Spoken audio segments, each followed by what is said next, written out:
তবে পরাণে ভালোবাসা কেন গো দিলে? রূপ না দিলে যদি বিধি হে, পূজার তরে হিয়া উঠেছে ব্যাকুলিয়া, পুজিব তারে গিয়া কি দিয়ে? মনে গোপনে থাকে প্রেম, যায় না দেখা, কুসুম দেয় তাই দেবতায়। দাঁড়িয়ে থাকি দ্বারে, চাইয়া দেখি তারে, কি বলে আপনারে দিব তাই। নমস্কার বন্ধুরা, আমি বর্ষা। আমি শীতের একটি ফল আমলকি, যার গুণ অপরিসীম, সেটিকে কিভাবে স্টোর করেছি এবছর, সেই ভিডিওটাই তোমাদের সাথে শেয়ার করতে চলে এসেছি। আমলকিগুলোকে ভালোভাবে ধুয়ে সেদ্ধ করে নিয়েছি। সেদ্ধ করার পর এগুলোকে জল ঝরানোর পালা। এগুলো জল ঝরতে দিয়ে দিয়েছি। ওদিকে গ্যাস জ্বালিয়ে কড়াই চাপিয়ে তার ভেতর দিয়ে দিয়েছি সর্ষের তেল, আর ফোড়নে দিয়েছি একটু 5 ফোড়ন আর কয়েকটি শুকনো লঙ্কা।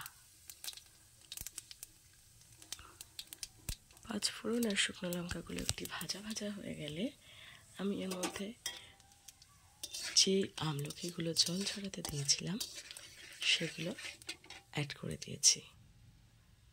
এরপর অ্যাড করার পর একটু নাড়িয়ে চাড়িয়ে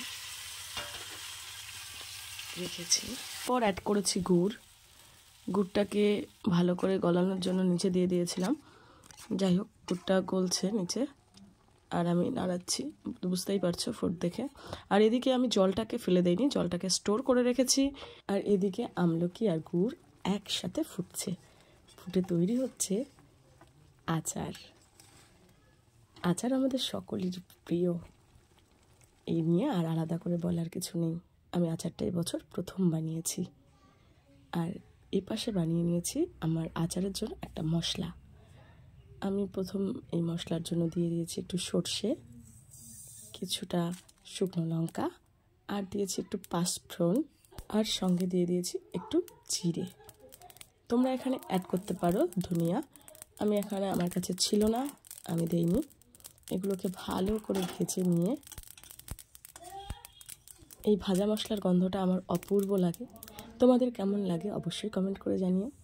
আমি এটাকে শিল পাটায় বেটে মশলা গুঁড়ো করে নিয়েছি। গুঁড়ো করার পর মশলাটা দেখতে ঠিক এই রকম হয়েছে।